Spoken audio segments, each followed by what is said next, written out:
Assalamualaikum warahmatullahi wabarakatuh. Kami dari kelompok 11 akan menjelaskan materi tentang standar penilaian pendidikan di Indonesia. Langsung saja, pembahasan yang pertama yaitu tentang pengertian penilaian. Proses pengumpulan dan pengolahan informasi untuk mengukur pencapaian hasil belajar peserta didik mencakup penilaian otentik, penilaian diri, penilaian berbasis portofolio, ulangan harian, ulangan tengah semester, ulangan akhir semester, ujian tingkat kompetensi, ujian mutu tingkat kompetensi, ujian nasional, dan ujian sekolah atau masa. Pembahasan selanjutnya yaitu ruang lingkup penilaian.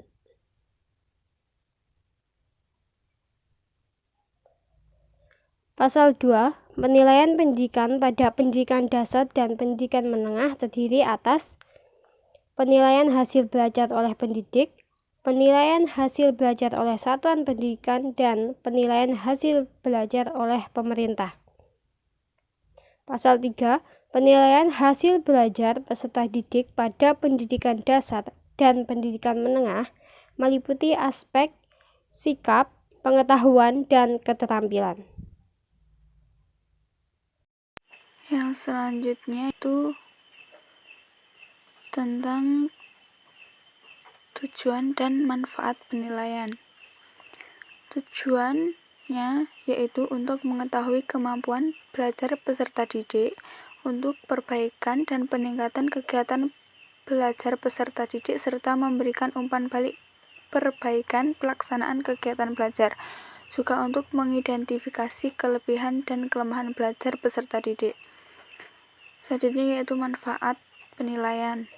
Yang pertama yaitu untuk memberikan umpan balik bagi peserta didik agar memahami kelebihan dan kelemahan dalam proses pencapaian kompetensi. Yang kedua yaitu untuk membantu kemajuan dan mendiagnosis kesulitan belajar yang dialami peserta didik sehingga dapat dilakukan penggayaan dan remedial. Yang ketiga yaitu untuk umpan balik bagi guru untuk memperbaiki metode, pendekatan, kegiatan, sumber belajar yang digunakan. Yang keempat yaitu untuk masukan bagi guru merancang kegiatan belajar. Dan yang terakhir yaitu untuk memberikan informasi kepada orang tua dan komite sekolah tentang keefektifan pendidikan.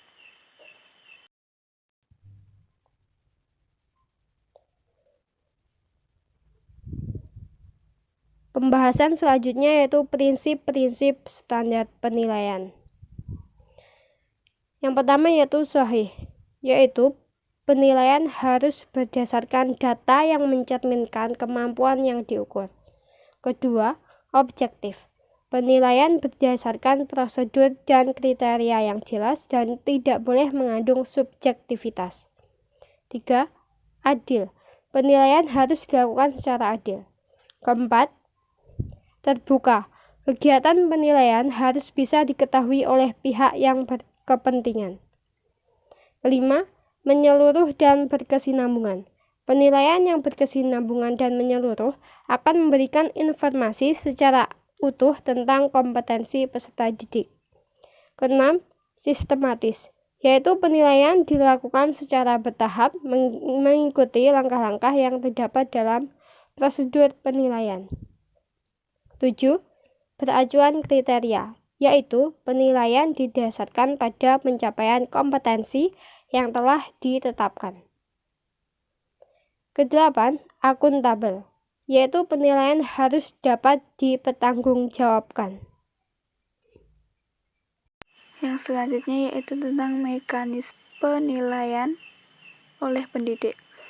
Yang pertama itu perancangan strategi penilaian oleh pendidik dilakukan pada saat penyusunan rencana pelaksanaan pembelajaran berdasarkan silabus.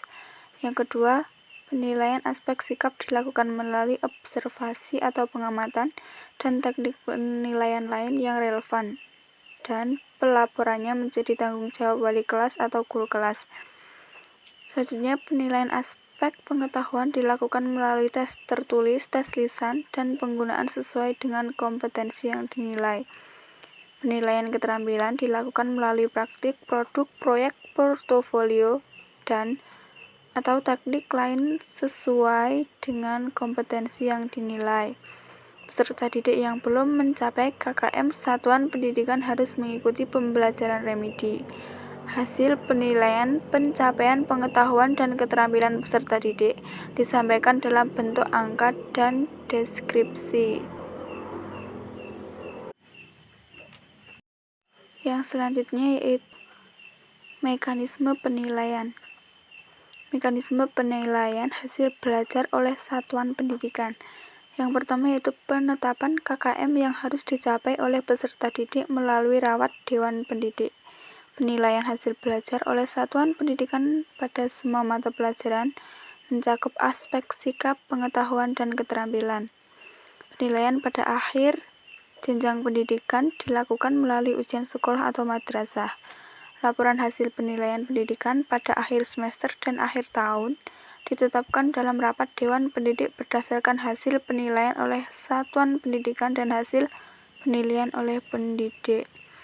Kenaikan kelas dan kelulusan peserta didik dari satuan pendidikan ditetapkan melalui rapan pendidik.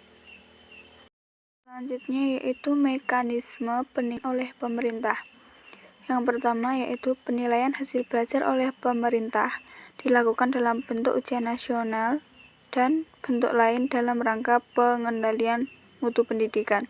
Yang kedua, penyelenggaraan ujian nasional oleh Badan Standar Nasional Pendidikan bekerja sama dengan instansi terkait untuk mengukur pencapaian kompetensi lulusan.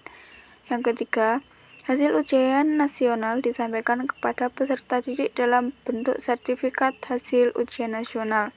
Yang keempat, hasil ujian nasional disampaikan kepada satuan pendidikan untuk dijadikan masukan dalam perbaikan proses pembelajaran. Yang kelima, hasil ujian nasional disampaikan kepada pihak-pihak yang berkepentingan sebagai dasar untuk pemetaan mutu program dan satuan pendidikan, pertimbangan seleksi masuk jenjang pendidikan berikutnya, serta pembinaan dan pemberian bantuan kepada satuan pendidikan dalam upayanya untuk meningkatkan mutu pendidikan. Yang keenam, bentuk lain penilaian hasil belajar dan pemerintahan dapat dilakukan dalam bentuk survei dan atau sensus. Dan yang ketujuh yaitu bentuk lain penilaian hasil belajar oleh pemerintah diatur dengan peraturan menteri. Pembahasan selanjutnya yaitu prosedur penilaian. Prosedur penilaian dalam Permendikbud Pasal 12 Nomor 23 Tahun 2016 adalah sebagai berikut. A. Penilaian aspek sikap dilakukan melalui tahapan, yaitu mengamati perilaku peserta didik selama pembelajaran, mencatat perilaku peserta didik dengan menggunakan lembar observasi atau pengamatan, menindaklanjuti hasil pengamatan dan mendeskripsikan perilaku peserta didik. B. Penilaian aspek pengetahuan dilakukan melalui tahapan. Yang pertama, menyusun perencanaan penilaian. Kedua, mengembangkan instrumen penilaian. Ketiga, melaksanakan penilaian. Keempat, memanfaatkan hasil penilaian. Dan yang kelima, melaporkan hasil penilaian dalam bentuk angka dengan skala 0 sampai 100 dan deskripsi. C. Penilaian aspek keterampilan dilakukan melalui tahapan. Yang pertama, menyusun perencanaan penilaian. Kedua, mengembangkan instrumen penilaian. Tiga, melaksanakan penilaian. Empat, memanfaatkan hasil penilaian. Dan kelima, melaporkan hasil penilaian dalam bentuk angka dengan skala 0 sampai 100 dan deskripsi. Sedangkan menurut Permendikbud Pasal 13 Nomor 23 Tahun 2016 ialah sebagai berikut. A. Prosedur penilaian proses belajar dan hasil belajar oleh pendidik dilakukan dengan urutan. Yang pertama, menetapkan tujuan penilaian dengan mengacu pada RPP yang telah disusun. Kedua, menyusun kisi-kisi penilaian. Ketiga, membuat instrumen penilaian. Berikut pedoman penilaian. Keempat, melakukan analisis kualitas instrumen. Kelima, melakukan penilaian. Keenam, mengolah, menganalisis, dan menginterpretasikan hasil penilaian.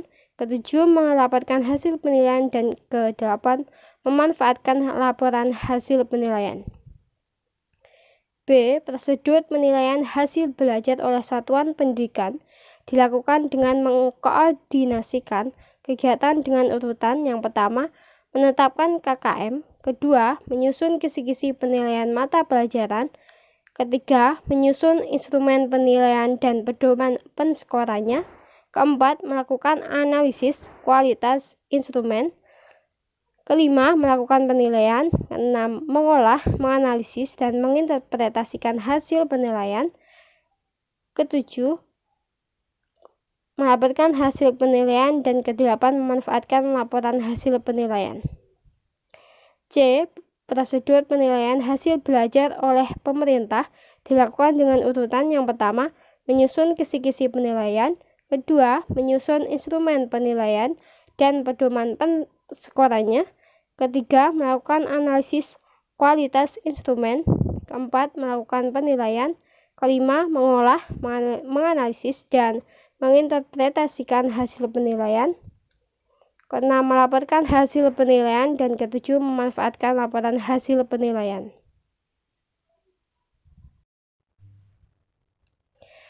Instrumen penilaian. Instrumen penilaian yang digunakan oleh pendidik dalam bentuk penilaian berupa tes, pengamatan, penugasan, perseorangan atau kelompok, dan bentuk lain yang sesuai dengan karakteristik, kompetensi, dan tingkat perkembangan peserta didik. Kemudian yang kedua yaitu instrumen penilaian yang digunakan oleh satuan pendidikan dalam bentuk penilaian akhir dan atau ujian sekolah atau madrasah, memenuhi persyaratan substansi, konstruksi, dan bahasa, serta memiliki bukti validitas empirik.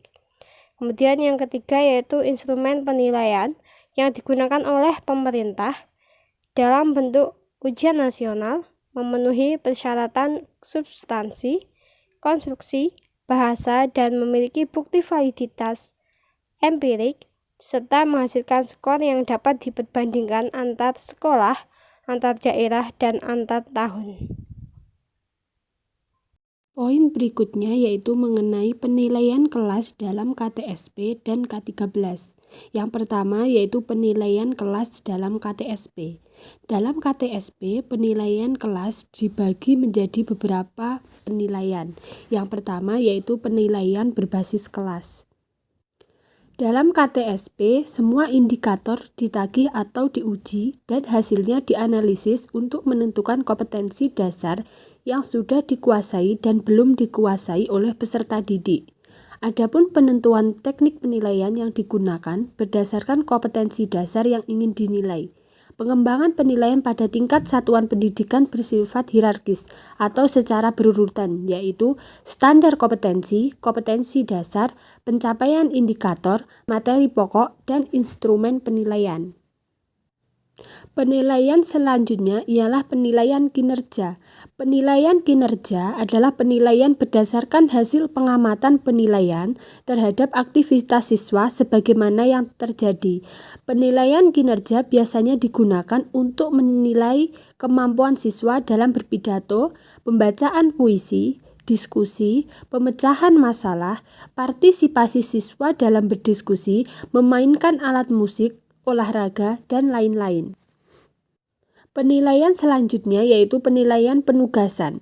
Penilaian penugasan merupakan penilaian untuk mendapatkan gambaran kemampuan menyeluruh atau umum secara konstekstual mengenai kemampuan siswa dalam menerapkan konsep dan pemahaman mata pelajaran tertentu.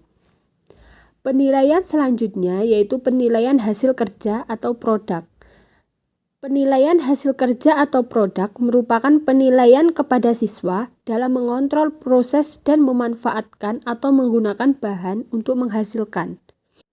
Penilaian selanjutnya yaitu penilaian tes tertulis. Penilaian secara tertulis dilakukan dengan cara tertulis. Tes tertulis merupakan tes di mana soal dan jawaban yang diberikan kepada peserta didik dalam bentuk tulis. Selanjutnya yaitu penilaian portofolio. Penilaian ini merupakan kumpulan hasil kerja siswa atau suatu koleksi pribadi hasil pekerjaan seseorang siswa bersifat individual yang menggambarkan atau merefleksikan taraf pencapaian, kegiatan belajar, kekuatan, dan pekerjaan terbaik siswa. Hasil kerja tersebut sering disebut artefak. Artefak-artefak dihasilkan dari pengalaman belajar atau proses pembelajaran siswa dalam periode tertentu. Poin berikutnya yaitu penilaian sikap. Penilaian sikap merupakan penilaian terhadap perilaku atau keyakinan siswa terhadap suatu objek, fenomena, atau masalah. Dan yang terakhir ialah penilaian diri. Penilaian diri di tingkat kelas adalah penilaian yang dilakukan sendiri oleh guru atau siswa yang bersangkutan untuk kepentingan pengelolaan kegiatan belajar mengajar di tingkat kelas. Yang kedua yaitu penilaian kelas dalam K13. Penilaian dalam kurikulum 2013 mengacu pada Permendikbud nomor 66 tahun 2013 tentang standar penilaian pendidikan. Standar penilaian pendidikan bertujuan untuk menjamin perencanaan penilaian peserta didik sesuai dengan kompetensi yang akan dicapai dan berdasarkan prinsip-prinsip penilaian. Pelaksanaan penilaian peserta didik secara profesional, terbuka, edukatif, efektif, efisien, dan sesuai dengan konteks sosial budaya. Dan pelaporan hasil penilaian peserta didik secara objektif, akuntabel, dan inovatif. Macam-macam penilaian dalam kurikulum 13 yaitu penilaian otentik, penilaian diri, penilaian berbasis portofolio, ulangan, ulangan harian, ulangan tengah semester, ulangan akhir semester, ulangan tingkat kompetensi, ujian mutu pendidikan kompetensi, ujian nasional, dan ujian sekolah atau madrasah.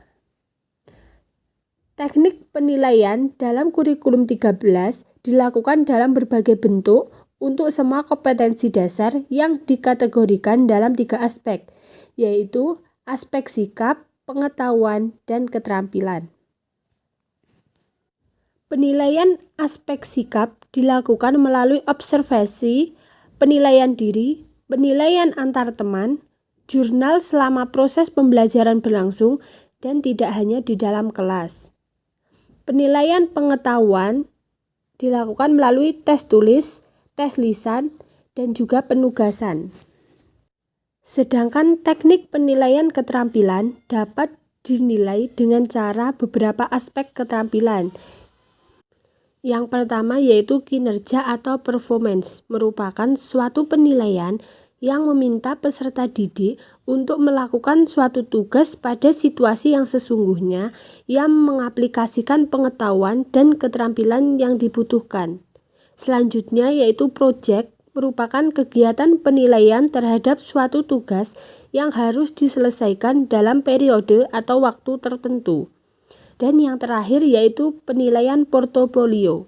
Penilaian portofolio pada dasarnya menilai karya-karya peserta didik secara individu pada satu periode untuk suatu subtema.